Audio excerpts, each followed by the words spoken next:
সুপ্রিয় শিক্ষার্থীবৃন্দ, আসসালামু আলাইকুম। আশা করছি তোমরা সবাই ভালো আছো, সবাই নিজ নিজ বাড়িতে নিরাপদেই আছো। মহান আল্লাহ তাআলার অশেষ কৃপায় আমিও কুশলেই আছি। হ্যাঁ, আজকে আমরা পড়ব হচ্ছে বাংলা সাহিত্যের সর্বকালের সেরা কবিতা বিদ্রোহী। বিদ্রোহী কবিতা পাঠ করার চেষ্টা করব। তাহলে আমরা আমাদের পাঠে চলে যাচ্ছি।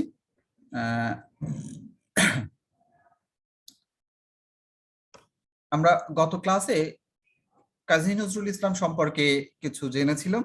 আজকে আমরা মূলত কবিতা সম্পর্কে জানবো। কবিতার প্রতিটা লাইন ধরে ধরে ব্যাখ্যা বিশ্লেষণ করার চেষ্টা করব। দেখো, বিদ্রোহী কবিতা বাংলা সাহিত্যের একটি শ্রেষ্ঠ কবিতা। এই বিদ্রোহী কবিতা যখন প্রকাশিত হয় তখন চলছিল রবীন্দ্র যুগ, অর্থাৎ রবীন্দ্রনাথ ছিলেন সেই যুগের প্রধান কবি। বিদ্রোহী কবিতার আত্মজাগরণে উন্মুখ কবির সদম্ভ আত্মপ্রকাশ ঘোষিত হয়েছে। কবিতায় সগর্ভে কবি নিজের বিদ্রোহী কবি সত্তার প্রকাশ ঘটিয়ে ঔপনিবেশিক ভারতবর্ষের শাসকদের শাসন ক্ষমতার ভিত কাঁপিয়ে দেন। এ কবিতায় সংযুক্ত হয়েছে ঔপনিবেশিক শাসনের বিরুদ্ধে কবির ক্ষোভ ও বিদ্রোহ। কবি সকল অন্যায় অনিয়মের বিরুদ্ধে বিদ্রোহ ঘোষণা করতে গিয়ে বিভিন্ন ধর্ম, ঐতিহ্য, ইতিহাস ও পুরাণের শক্তির উৎস থেকে উপকরণ উপাদান একত্রিত করে নিজের বিদ্রোহী সত্তার অবয়ব রচনা করেছেন। কবিতার শেষে ধ্বনিত হয় অত্যাচারীর অত্যাচারের অবসানের কাম্য। বিদ্রোহী কবি উৎকণ্ঠ ঘোষণায় জানিয়ে দেন যে উৎপীড়িত জনতার কন্দন রোল যতদিন পর্যন্ত প্রশমিত না হবে ততদিন এই বিদ্রোহী কবি সত্তা শান্ত হবে না। এই চিরবিদ্রোহী অব্রভেদী চির উন্নত শির রূপে বিরাজ করবে। তোমরা নিশ্চয়ই পাঠ পরিচিতিটুকু বুঝতে পেরেছ। এই কবিতায় কাজী নজরুল ইসলাম নিজেকে এমন ভাবে উপস্থাপন করেছেন, সব বিদ্রোহী সত্তা যেন প্রতিটি চরণে চরণে জেগে উঠেছে। তখনকার সময়ে যে উপনিবেশিক শাসন চলছিল, সেই শাসনের বিরুদ্ধে, সমস্ত অন্যায়ের বিরুদ্ধে, সমস্ত পাপের বিরুদ্ধে তিনি বিদ্রোহ ঘোষণা করেছেন। এই কবিতাটা পাঠ করতে গেলেই কেমন যেন শরীরের মধ্যে নাড়া দিয়ে ওঠে। তোমরা যখনই কবিতাটা পাঠ করতে যাবে তখনই তোমরা সেটা বুঝতে পারবে। তা আমরা আর কথা না বাড়িয়ে আমাদের মূল পর্বে ফিরে যাচ্ছি।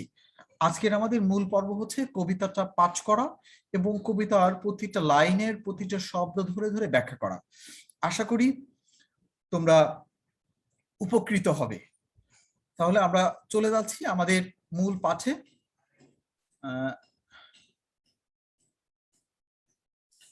মূল পাঠে যাবার আগে এই কবিতার মধ্যে আমি নামক এক অসীম শক্তির আত্মপ্রকাশ ঘটেছে। নজরুল এই কবিতার মধ্যে বারবারই আমি প্রকাশ করেছেন, আমি সত্তা প্রকাশ করেছেন। কবিতায় এই আমিকে কোনো শক্তির মাধ্যমেই সীমাবদ্ধ করা যায় না। তোমরা যখন কবিতাটা পাঠ করতে যাবে তখন দেখবে বারবারই আমি আসছে। এই কবিতার মধ্যে তোমাদের যতটুকু পাঠ্য আছে এতটুকুর মধ্যে প্রায় 56 বার আমি কথাটা আছে। আমি ধ্বংস, আমি মহামারী, এরকম অসংখ্যবার আমি। এই যে নজরুল নিজেকে তুলে ধরেছেন আমি সত্তার মাধ্যমে, এখানে আমি হচ্ছে অসীম শক্তির প্রতীক। যে শক্তিকে কোনো কিছু দিয়ে দমিয়ে রাখা যায় না, কোনো কিছু দিয়ে সীমাবদ্ধ করা যায় না। তাহলে আমরা শুরু করছি মূল পাঠ। শুরুতেই বল বীর, বল উন্নত মামশির, শির নেহারি আমারই নত শির ওই শিখর হিমাদ্রির। দেখো কবিতাটা শুরু হয়েছে কিভাবে। বল বীর, বীরকে তিনি বলতে বলেছেন বল উন্নত মমশির। মম মানে আমার, আর শির মানে মাথা। কবি কাজী নজরুল ইসলাম নিজেকে বীর ভেবেছেন এবং নিজেকে বলতে বলেছেন যে হে বীর, তুমি বলো তুমি মাথা উঁচু করে বলো, বলো বীর, বলো উন্নত মম শির। এ বীর তুমি বলো, মাথা উঁচু করে বলো, মম মানে আমার, বলো আমার মাথা উঁচু, আমার আমার মাথা আমি কারোর কাছে নোয়াবো না, আমার মাথা উঁচু। শির নিহারি আমারই নত শির ওই শিখর হিমাদ্রির। শির মানে তো আমরা জানি মাথা, নেহারি শব্দের অর্থ হচ্ছে দেখে, শির মানে মাথা, নেহারি শব্দের অর্থ দেখে, আমারই নত শির ওই শিখর হিমাদ্রির। শিখর মানে চূড়া, হিমাদ্রির মানে হিমালয় পর্বত। হিমালয় পর্বতের ওই চূড়া আমার মাথা দেখে মাথা নুইয়েছে, আমারই উন্নত, আমারই উঁচু মাথা দেখে হিমালয় পর্বতের ওই উচ্চ শিখা, উচ্চতম পর্বত আমার কাছে মাথা নত করেছে। তাহলে বুঝতে পেরেছ যে কবির উন্নত শির দেখে হিমালয়, যেটা পৃথিবীর সর্বোচ্চ পর্বত, সর্বোচ্চ উঁচু পর্বত, সেই উঁচু পর্বতও কবির কাছে মাথা নত করেছে। শির নেহারি আমারই নত শির ওই শিখর হিমাদ্রির। যে আমার মাথা দেখে ওই হিমালয় পর্বত মাথা নত করেছে। তোমরা নিশ্চয়ই বুঝতে পেরেছো এখানে যে চরণগুলো ছিল, চরণগুলোর প্রতিটা শব্দ এবং প্রতিটা লাইনের ব্যাখ্যা। এরপরে এতটুকু অংশ, ডান পাশে যে অংশটুকু দেখতে পাচ্ছ, এতটুকু অংশ তোমাদের পাঠ্য বইতে নেই। মূল কবিতার মধ্যে, বিদ্রোহী কবিতার মধ্যে অংশটুকু ছিল, কিন্তু মূল কবিতার মধ্যে তোমাদের যে পাঠ্য বই অন্তর্ভুক্ত করা হয়েছে সেখানে এই কবিতা, এই অংশটুকু নেই। আরো অনেক কিছু নেই, কারণ বিশাল একটি কবিতা, বিশাল একটি কবিতা, বিশাল একটি কবিতার খুব সামান্য কিছু অংশ তোমাদের পাঠ্য বইয়ে অন্তর্ভুক্ত করা হয়েছে। আমি শুধু এটুকু পড়ে দিচ্ছি, কিন্তু এটুকুর ব্যাখ্যা আমি করব না, যতটুকু আছে তোমাদের বইতে অতটুকুর ব্যাখ্যা আমি করব।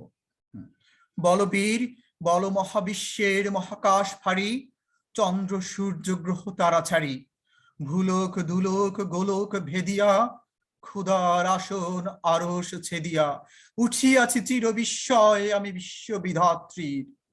মম ললাটে রুদ্র ভগবান, জলে রাজ রাষ্ট্রিকা দীপ্ত জয় শ্রীর। বলবীর আমি চিরুন্নত শির। আমি এই লাইনগুলোর ব্যাখ্যা করছি না, যেহেতু তোমাদের বইতে নেই। তোমাদের বইতে এর পরে যতটুকু আছে, আমি চির দুর্দম দুর্বিনীত, আমি চির দুর্দম দুর্বিনীত নৃশংস মহাপ্রলয়ের আমি নটরাজ, আমি সাইক্লোন, আমি ধ্বংস, আমি মহাভয়, আমি অভিশাপ পৃথ্বীর, আমি দুর্বার, আমি ভেঙে করি সব চুরমার। দেখো অসাধারণ লাইন। এই যে বিদ্রোহী সত্তার প্রকাশ, কি বলছেন? আমি দুর্দম, আমি চির দুর্দম। দুর্দম শব্দের অর্থ যাকে দমন করা যায় না। তাহলে আমি চির দুর্দম, আমাকে কখনোই দমন করা যাবে না। আমি চির দুর্দম, এই কথাটার অর্থ কি? যে আমাকে কখনোই দমন করা যাবে না। হ্যাঁ, দুর্বিনীত, দুর্বিনীত অর্থ আমার মধ্যে কোনো বিনয় নেই। অধ্যত্ত, আমি কারোর কথা মানি না। দুর্বিনীত মানে কি? মানে বিনয়ের অভাব, অধ্যত্বপূর্ণ, আমি কারোর কথা মানি না, আমি অবাধ্য। নৃশংস, নৃশংস কথাটা কি? হিংস্র, আমি, আমাকে কখনোই দমন করা যাবে না।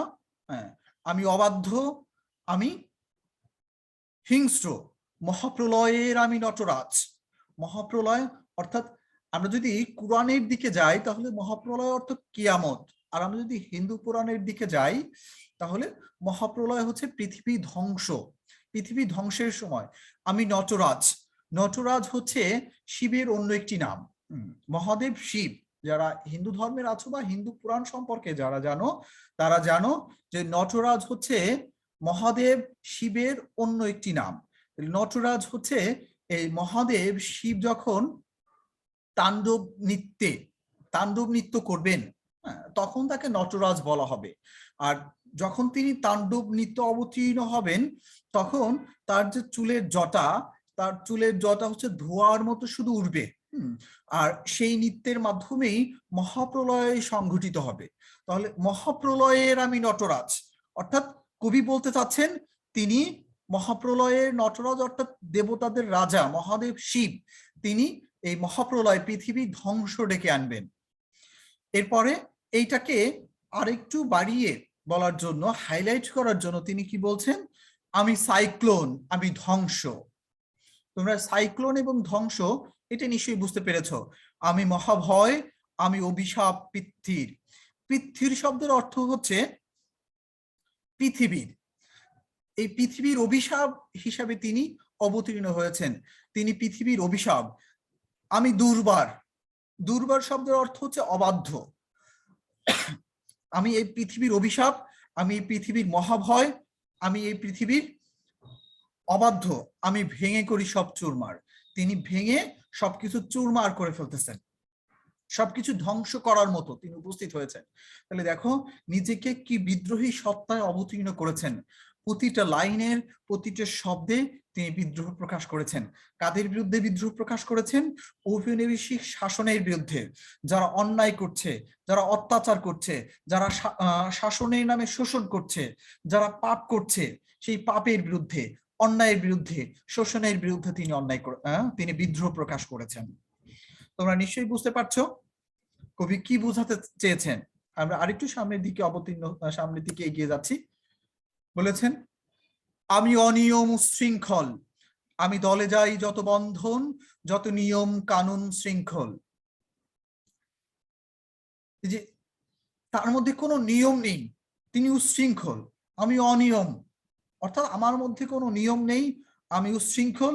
মানে যেখানেই তিনি অনিয়ম উশৃঙ্খল কেন, তিনি বিদ্রোহী বিদ্রোহ প্রকাশ করেছেন।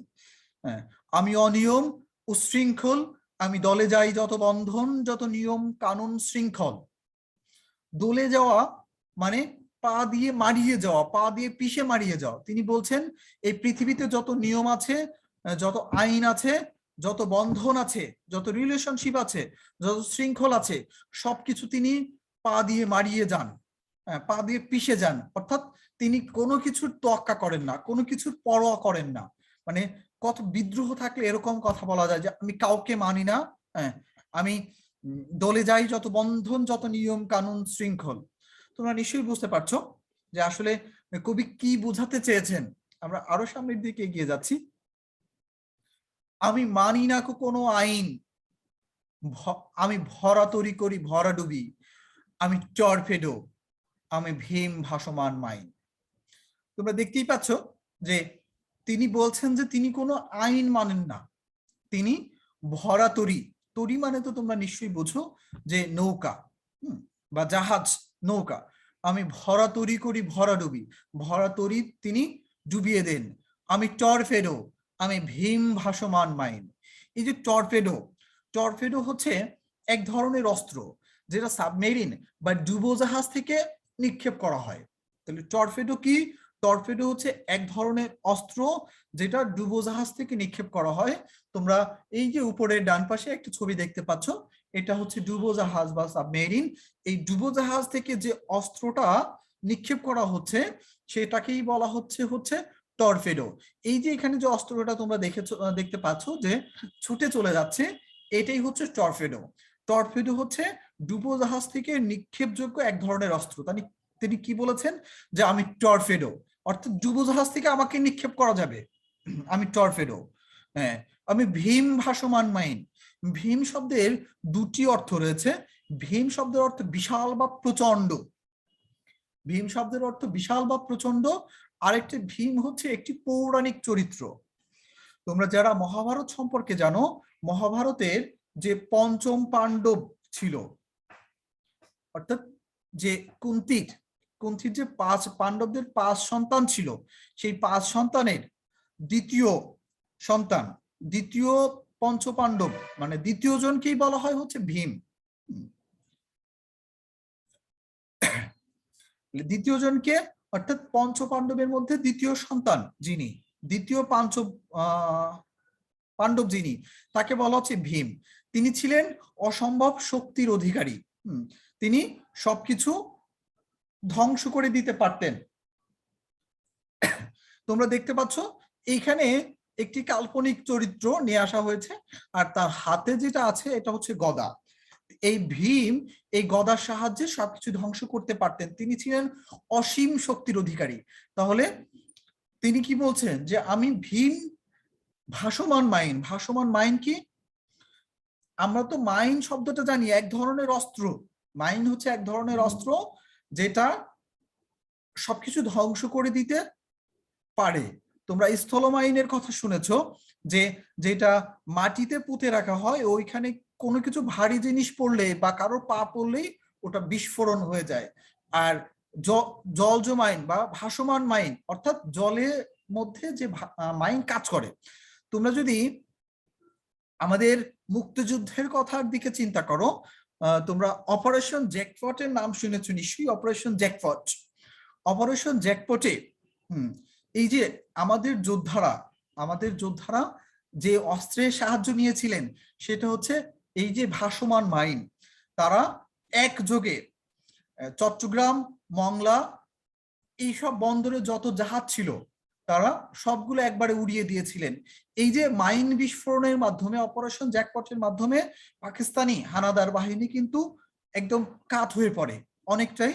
তারা তাদের অস্ত্র, তাদের সবকিছু ধ্বংস হয়ে যায় এই মাইন ব্যবহারের মাধ্যমে। তাহলে মাইন হচ্ছে এক ধরনের অস্ত্র যেটা দিয়ে হচ্ছে নিমেষেই অনেক বড় কোনো কিছু ধ্বংস করে দেওয়া সম্ভব।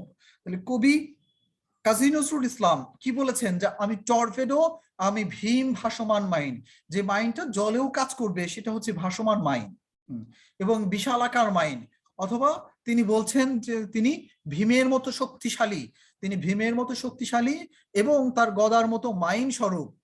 তাহলে তোমরা নিশ্চয়ই বুঝতে পেরেছো যে আমি মানি না কোনো আইন, আমি ভরা তরি করি ভরা ডুবি, আমি টর্পেডো, আমি ভীম ভাসমান মাইন। এই লাইনের মাধ্যমে কবি কি বিদ্রোহ প্রকাশ করতে চেয়েছেন? আমি আরো সামনের দিকে যাচ্ছি। এরপরে দেখো কি কি বলেছেন, আমি ধৈর্যটি, আমি এলোকেশে ঝড় অকাল বৈশাখীর, আমি বিদ্রোহী সুত বিশ্ববিধাত্রীর। তিনি বলেছেন আমি ধৈর্যটি। ধৈর্যটি হচ্ছে শিব বা মহাদেবের অন্য একটি নাম। ধৈর্যটি শিব অথবা মহাদেবের, আমরা যাকে মহাদেব বলি তার নাম তো শিব, শিবের অন্য একটি নাম হচ্ছে ধৈর্যটি। আমরা এর আগেও বলেছি যে শিবের মাথায় যে চুল ছিল সেই চুলে ছিল জটা। তিনি জটাধারী ছিলেন। এই জটা যখন তিনি নাচতেন, তাণ্ডব নৃত্য বলা হয়, তখন তার জটাগুলো দুলতো, এমন ভাবে দুলতো তার জটা যেটা ধোঁয়ার মতো বা ধূম্ররূপী। এই ধূম্ররূপী বা ধোঁয়ার মতো দেখাতো তার জটা, সেই কারণেই সেই থেকে তাকে বলা হয় ধৈর্যটি।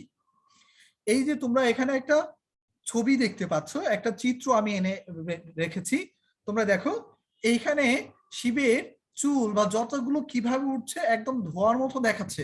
এই তার জটা যখন ধোঁয়ার মতো দেখায় তখনই তাকে বলা হয় হচ্ছে ধৈর্যটি। অর্থাৎ ধৈর্যটি যখন নৃত্য করেন তখন মহাপ্রলয় সংঘটিত হবে, সবকিছু ধ্বংস হয়ে যাবে। সেই কারণে তিনি বলছেন কি, তিনি আমি ধৈর্যটি, আমি আলোকেশে ঝড় অকালে বৈশাখী। দেখো মানে বৈশাখের পূর্বে যখন হঠাৎ করে বৈশাখী ঝড় আসে, সবকিছু ধ্বংস করে দিয়ে যায়।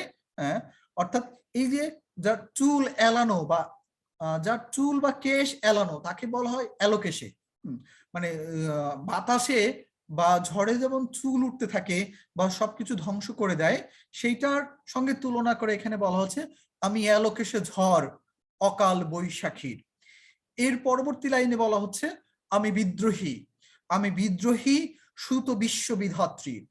সুত মানে হচ্ছে পুত্র, সুত শব্দের অর্থ হচ্ছে পুত্র, আর বিশ্ববিধাত্রীর মানে বিধাতার। তিনি কি বলছেন, আমি বিশ্ববিধাতার বিদ্রোহী পুত্র। তাহলে কবি বলছেন যে তিনি এই বিশ্ববিধাতার, তিনি এই পৃথিবীর এক বিদ্রোহী পুত্র, তিনি বিদ্রোহ করার জন্যই জন্মগ্রহণ করেছেন, তিনি বিদ্রোহী। তিনি শুধু বিদ্রোহী না, তিনি বিদ্রোহীর পুত্র। তোমরা নিশ্চয়ই বুঝতে পেরেছ যে ধৈর্যটি হচ্ছে শিবের অন্য একটি নাম, এবং তিনি যখন নৃত্য করেন সেটা ধোয়ার মতো ওঠে, সেই কারণেই তার নাম ধৈর্যটি। রেখে তুলনা করা হয়েছে হচ্ছে অকাল বৈশাখীর সঙ্গে এবং পৃথিবীর বিদ্রোহী পুত্রের সঙ্গে। কবি নিজেকে পৃথিবীর বিদ্রোহী পুত্রের সঙ্গে তুলনা করেছেন। আমরা আরেকটু সামনের দিকে যাচ্ছি, যে অংশটুকু তোমাদের বইতে নাই, আমি জাস্ট পড়ে যাব। এই অংশটুকু তোমাদের বইতে নাই, মানে ওই লাইনের পরে আসলে এই লাইন থাকার কথা ছিল, কিন্তু তোমাদের বইতে নাই। আমি ব্যাখ্যা করব না, আমি জাস্ট পড়ে যাচ্ছি। আমি ঝঞ্ঝা, আমি ঘূর্ণি, আমি পথ সম্মুখে যাহা পাই তাই চূর্ণি, আমি নিত্য পাগল ছন্দ, আমি আপনার তালে নেচে যাই, আমি মুক্ত জীবন আনন্দ, আমি হাম্বির, আমি ছায়ানট, আমি হিন্দোল, আমি চলো চঞ্চল ঠমকি ছমকি, পথে যেতে যেতে চকিতে চমকি, ফিং দেয়া দেই তিন দোল, আমি চপলা চপল হিন্দোল, আমি তাই করি ভাই যখন চাহে এমন যা, করি শত্রুর সাথে গলাগলি, ধরি মৃত্যুর সাথে পাঞ্জা, আমি উন্মাদ, আমি ঝঞ্ঝা, আমি মহামারী, আমি ভীতিয়ে ধরিত্রীর, আমি শাসন ত্রাসন সংহার, আমি উষ্ণ চিরধীর, বলবীর, আমি চির উন্নত শির, আমি চির দুরন্ত দুর্মদ, আমি আমি দুর্দম, মম মম প্রাণের পেয়ালা হদ্দম হায় হদ্দম ভরপুর মদ, আমি হোম শিখা, আমি সাগ্নিক, আমি যমদগ্নি, আমি যজ্ঞ, আমি পুরোহিত, আমি অগ্নি। দেখো এই লাইনগুলো তোমাদের এখানে নাই, বইতে নাই, আমি একটু ভুল পড়েছি।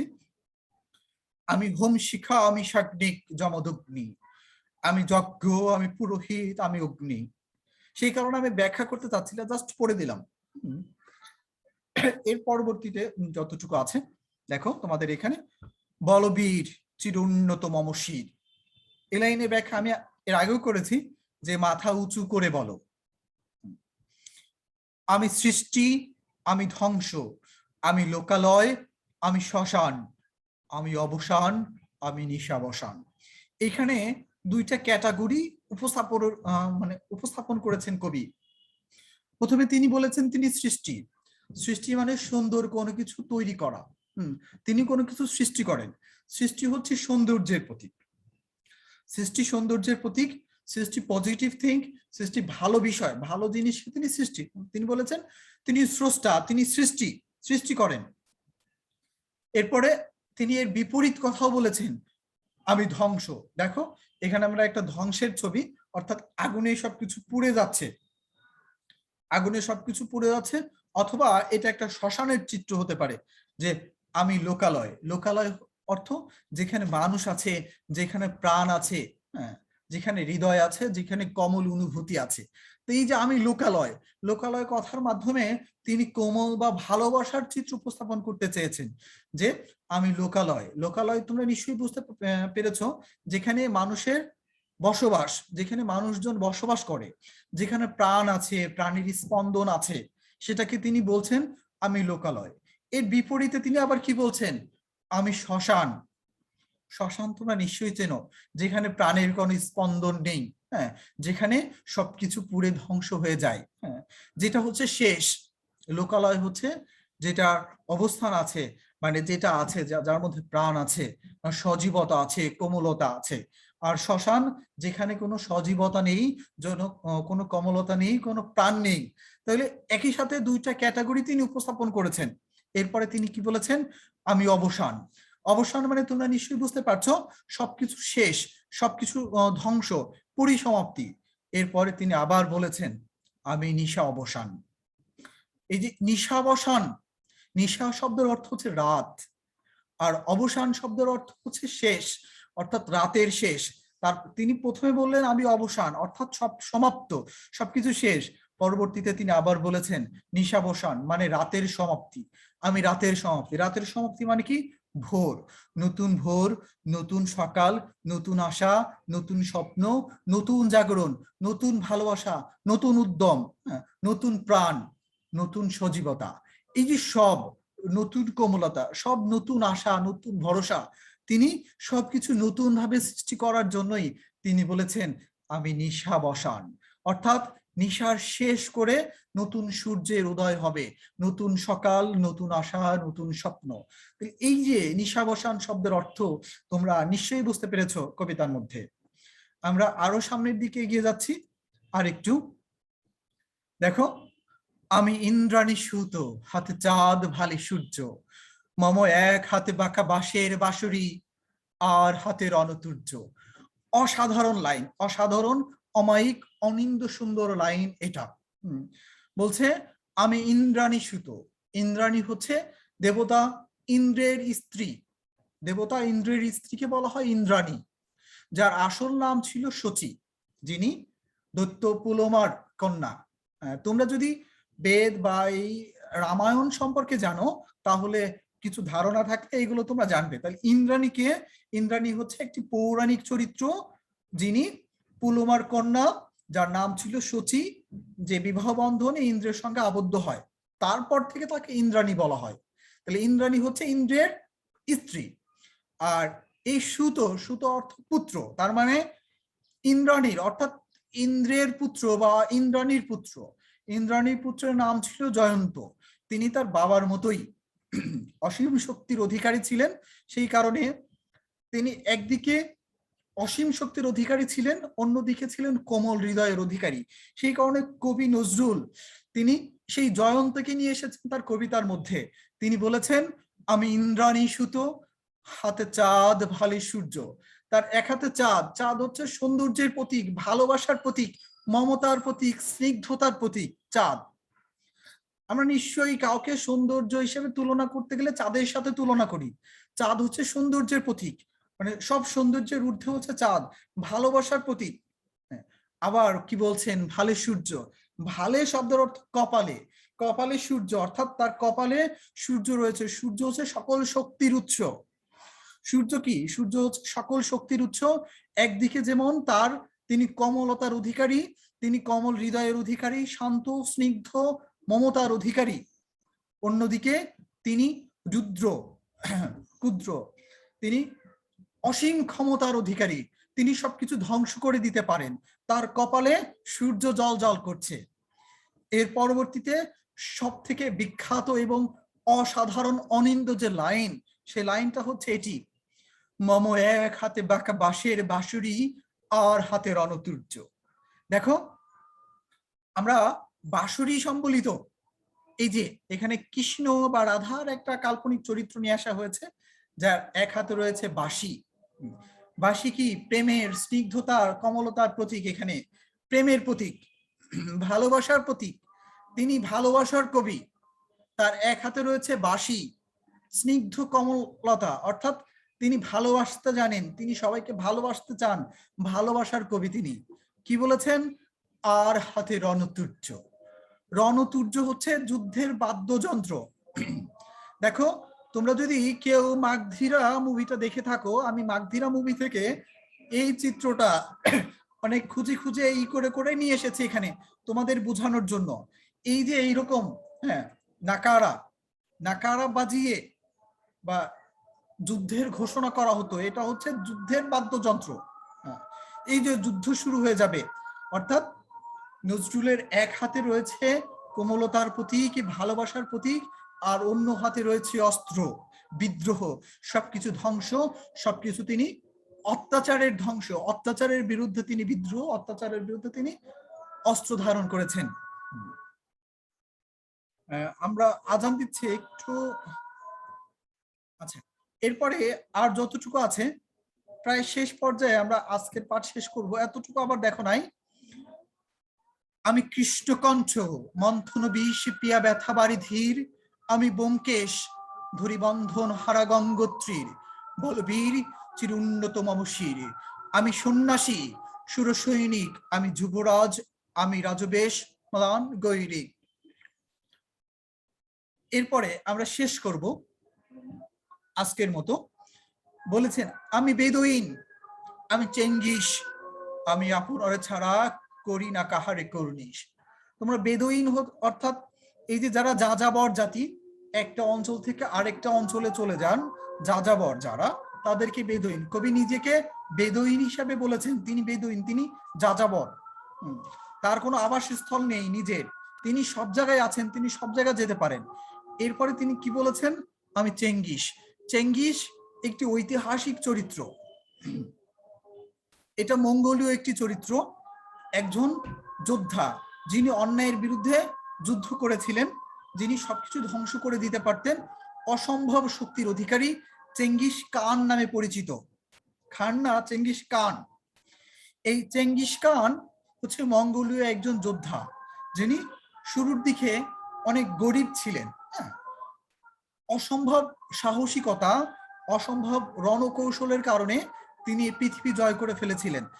এই যে তিনি যে যেমন সবকিছু ধ্বংস করে দিয়েছিলেন, সেরকম নজরুল সবকিছু ধ্বংস করে দিতে চান, সেই কারণে তিনি এই চেঙ্গিস খানের সঙ্গে নিজেকে তৈরি মানে তুলনা করেছেন। এই চেঙ্গিস খান যেমন কাউকে ভয় করতো না, নজরুলও তেমনই বলেছে, আমি আপনারে ছাড়া করি না কাহারে কুর্নিশ। কুর্নিশ শব্দের অর্থ হচ্ছে মাথা নিচু করা বা কারোর কাছে মাথা নত করা বা অভিবাদন জানানো, সালাম জানানো, অনেক অর্থ হতে পারে। আমরা এখানে কুর্নিশ করার একটি ছবি তোমাদেরকে বোঝানোর জন্য নিয়ে এসেছি। আমরা এখানে 3টা ছবি নিয়ে এসেছি। একটা হচ্ছে যাযাবর বা বেদুইনদের, আর একটা হচ্ছে চেঙ্গিস খান। অনেকেই খান বলে বা এখন সব জায়গায় খান লেখা, কিন্তু মূলত হবে চেঙ্গিস খান, যিনি মঙ্গোলীয় একজন যোদ্ধা। এরপরে আমরা এই যে কুর্নিশ, অর্থাৎ নিজেকে ছাড়া, আপনারে মানে নিজেকে, নিজেকে ছাড়া অন্য কাউকেই তিনি, অন্যর কারোর কাছে তিনি মাথা নত করেন না, অন্য কাউকে তিনি সালাম জানান না, অভিবাদন জানান না, মাথা নত করেন না কারো কাছে। আজকে যতটুকু বললাম, আশা করি তোমরা প্রতিটা শব্দ বা প্রতিটা লাইন ব্যাখ্যা করতে পারবে, প্রতিটা লাইনের মর্ম অনুধাবন করতে পারবে।